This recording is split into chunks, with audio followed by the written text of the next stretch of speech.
안녕하세요, 일렉트로캠입니다. 오늘은 이 테슬라의 무디스 신용평가 기관에서 내린 이 신용등급 상향과 탄소 배출권을 둘러싼 이 치열한 공방전이라고 해야 되나, 이런 것에 대해서 이야기를 해볼까 합니다. 자, 무디스라는 여러분도 잘 아실 것 같은 정말 유명한 신용평가사에서 테슬라의 투자 등급을 이제 B2에서 BA3로 올렸습니다. 이 스케일을 한번 봐야겠죠.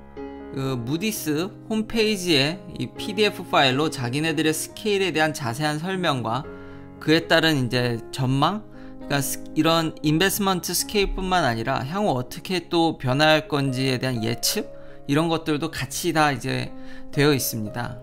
그러면 BA3가 어디냐면은 여기입니다. 여기 B2는 여기고요. 뭐 좀 올라오긴 했는데 Not Prime MP 등급이고 투자할 만한 가치가 없는 아직 등급입니다. 그러니까 테슬라의 전망을 좋게 보고 이게 점점 증가하지만 아직까지 무디스가 보기에는 그렇게 투자에 적합한 등급이라고 보진 않는 거죠. 뭐 근데 이거는 참고만 하시는 게 맞을 것 같은 게, 뭐 무디스라고 이런 평가가 100% 맞는다면은 이거 보고 주식 투자를 하신다든지 뭐 어떤 상품의 이퀴리에 대한 투자를 결정하시면 되겠지만, 뭐 무디스도 신이 아닌 이상 요즘 같은 경우는 더 틀린 경우가 많죠.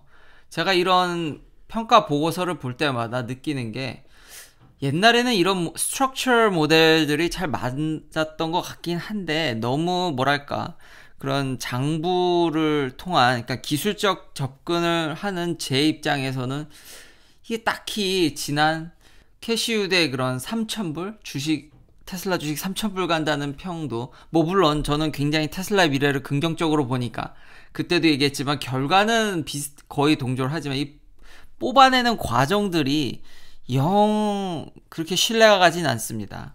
뭐 예를 들면 현재 무디스는 뭐 테슬라만 평가하는 게 아니죠. 여러 회사들을 평가하니까 지금 다른 회사들은 어떻게 평가하는가 보면은 포드도 BA2를 매겼습니다. 포드나 테슬라나 이제는 한 끗 차이네요. 큰 차이가 나지 않습니다. 투자에 있어서. 뭐 근데 그렇게 동의 안 하시는 분도 계실 거라고 생각을 합니다. 감히 포드를 이렇게 평가하다니.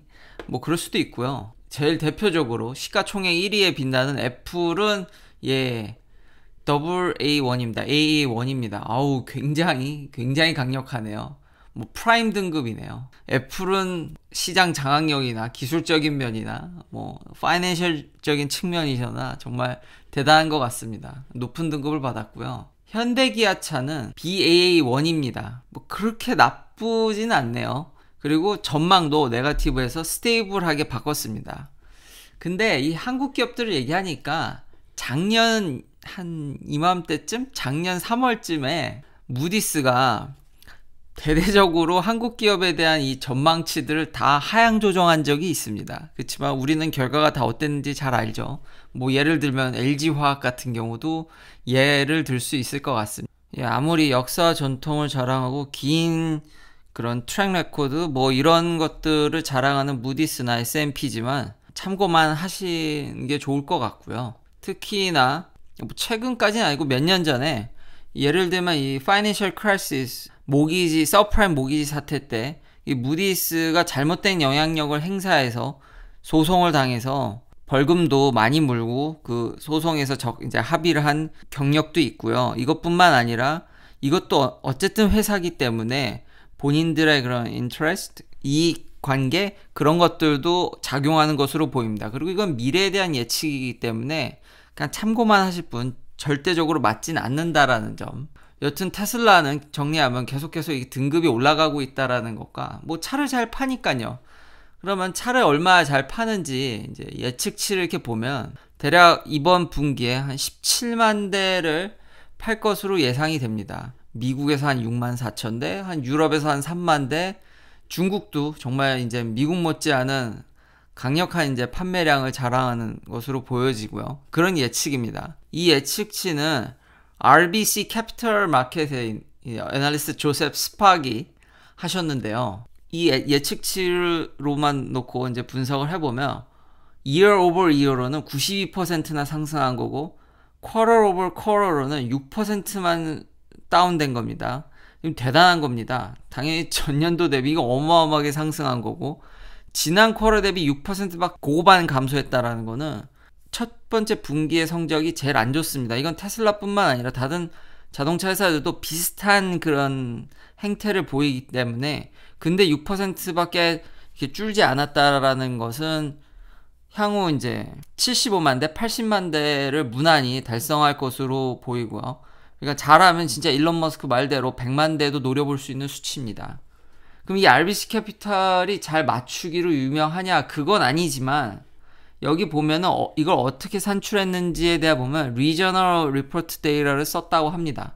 그러니까 미국을 제외하고는 매달 그게 다 어느 정도 투명하게 나오기 때문에 보통 테슬라 딜리버리 예측치는 크게 벗어나진 않습니다. 그러니까 요번 분기에 잘 팔 것 같고요. 아마 미국에서 얼마나 선전하는지가 이걸 뛰어넘냐 못 넘냐를 좀 결정할 것 같습니다. 역시 전기차는 미국 시장이 올해는 참 중요할 것 같긴 한데요. RBC 이분들이 특히 이 애널리스트인 조셉 스팍 분도 원래 처음에는 테슬라 프라이스 타겟에 대해서 completely wrong, 그렇죠? 그렇게 잘못 예측한 적이 있습니다. 그러니까 생각보다 주식이 많이 뛰어서, 그래서 프라이스 타겟을 올렸지만 또 보면은 최근 그 가격을 보면은 좀 주춤하는 모습도 보여지니까요. 역시 모든 이런 예측치는 참고만 하시면 될 것 같습니다. 그래도 이 딜리버리 데이터는 그런 신용평가보다는 좀 더 맞을 확률이 높다라는 것을 알려드리고요. 그렇기 때문에 이 테슬라의 어닝콜이 정말 기대되는데, 어닝콜이 좀 시간이 많이 남았습니다. 5월 5일입니다. 앞으로 한 달하고도 더 남았는데 빨리빨리 알려주면 참 좋겠지만, 이때 진짜 어떤 이야기들이 나오고 어떤 실적을 이제 보여줄 건지가 저도 너무너무 기대가 됩니다. 자, 그리고 테슬라의 주요 소득원인 이 카본 크레딧 레귤레이터리 크레딧입니다. 그러니까 테슬라는 전기차를 팔기 때문에 다른 내연기관 회사들은 지금 열심히 CO2를 이렇게 뿜뿜 내뿜고 있기 때문에 그에 대한 이제 벌금이 있죠. 벌금을 내던가 아니면 테슬라한테 크레딧을 사던가 둘 중 하나를 해야겠죠. 뭐 다른 회사한테 사올 수도 있겠지만 테슬라만큼 크레딧을 많이 갖고 있는 회사가 없기 때문에, 뭐 예를 들면 피아트 크라이슬러는 정말 적지 않은 돈을 유럽에서 이런 크레딧을 사왔고 그게 대부분 이제 테슬라로부터 사왔다는 거죠. 뭐 근데 이건 충분히 최신 기사지만 이건 작년부터 얘기가 나왔던 거고요. 테슬라가 GM이랑 피아트 크라이슬러랑 어느 정도 일종의 딜을 했다라는 게 이미 알려져 있기 때문에 이게 정말 GM과 크라이슬러가 참 테슬라한테 좋은 어떤 소득원, 물론 다른 회사들도 충분히 이게 예측이 되고, 작년에는 한 1. 거의 6빌리언 좀 안 되게 이런 크레딧을 얻었는데, 대략 한 1.6조 원 정도죠. 올해는 아마 2빌리언을 좀 넘는 수준이 되지 않을까라는 예측이 있습니다. 뭐 당연히 앞서 이게 보여드렸듯이 차를 잘 팔 거기 때문에 이게 늘면 늘었지 줄기는 쉽진 않아 보입니다. 그러니까 이번에도 레귤레이터리 크레딧으로 꽤 많은 짭짤한 테슬라 수익이 예상이 되고요. 그런데 아주 요런 신박한 아이디어들이 좀 나와서 요것도 좀 소개시켜드리면서 마지막 공방전에 대해서 이야기를 할 것 같은데, 이 GM이 이 테슬라한테 가는 게 배가 아팠는지 아니면 앞으로 내연기관 회사들이 이런 모습을 취할 수 있을 것 같습니다. 그러니까 GM이 그 로스타운이라는 저 전기 픽업 트럭을 만드는 스타트업이죠. 그런 스타트업한테 그 에미션 크레딧을 이제 사온다는 거죠. 자기가 스타트업에 투자하고 그 스타트업이 전기차를 많이 만들면 너 그 크레딧 어느 정도 벌었지, 이제 그걸 나한테 다시 되팔아, 이렇게 되는 거죠. 아주 신박한 아이디어인 것 같습니다. 이래서 어제도 이어서 이런 내연기관 회사들이 저런 전기 스타트업에 정말 긴밀하게 움직이지 않나, 리비안도 포드랑 같이 이렇게 잘 움직이는 게 요런 면을 노리고 움직이는 게 아닌가라는 생각이 들고요. 이 법안도 제가 얘기해 드렸지만 요즘 이게 아주 테슬라가 아주 강경히 지금 나오고 있는 면이 있습니다. 여기에 주요 핵심은 NHTSA인데, NHTSA는 참 대단한 기관인 것 같습니다. 지금 이 기사 타이틀이 뭐냐면, 지금 전기차를 만드는 회사들이 지금 미국 내에서 원래 예정대로 오바마 정부 때 만들어놨던 카페 규정이죠.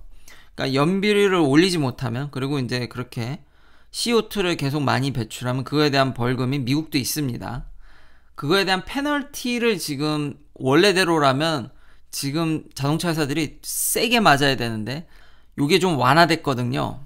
그러니까 거기다 이제 이게 뭘 한몫했냐면은 지금 이 내연기관 회사들이 우리 코비드도 있고 좀 너무 힘들어요. 그 경제적인 그런 임팩트, 그 제가 누누이 얘기했던 일자리 문제, 뭐 딜러십에 거기도 일자리가 달려있죠. 이런 것들을 종합적으로 고려해서 우리 좀 봐줘라 얘기해서 그게 좀 경감되는데 결국은 NHTSA가 땅땅땅 이거를 좀 밀어주는 걸로 살짝쿵 좀 밀어주는 거에 결국은 이제 손을 들어줬고요. 그런 내연기관 회사들의 로비도 상당하다는 걸 알 수 있고 여기 로비했다는 이야기들이 나오거든요.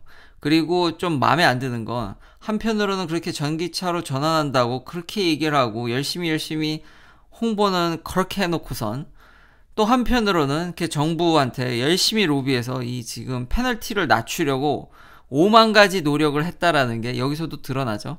그러자 이제 테슬라가 바로 이제 세컨 컷을 이제 퍼티셔닝, 세컨 서킷을 이제 발동해서 다시 이제 그거를 이제 반대하는 거를 지금 걸고 지금 넘어지고 있습니다. 그러니까 서로 핑퐁이죠. 이렇듯 진짜 피 터지게 싸우고 있습니다. 지금 2조 원에 가까운 지금 수익을 올리고 있기 때문에 역시 테슬라도 사기업이니까 지금 이 회사들을 이런 식으로 압박을 해야지 벌어들일 수익이 늘어나지 않겠습니까?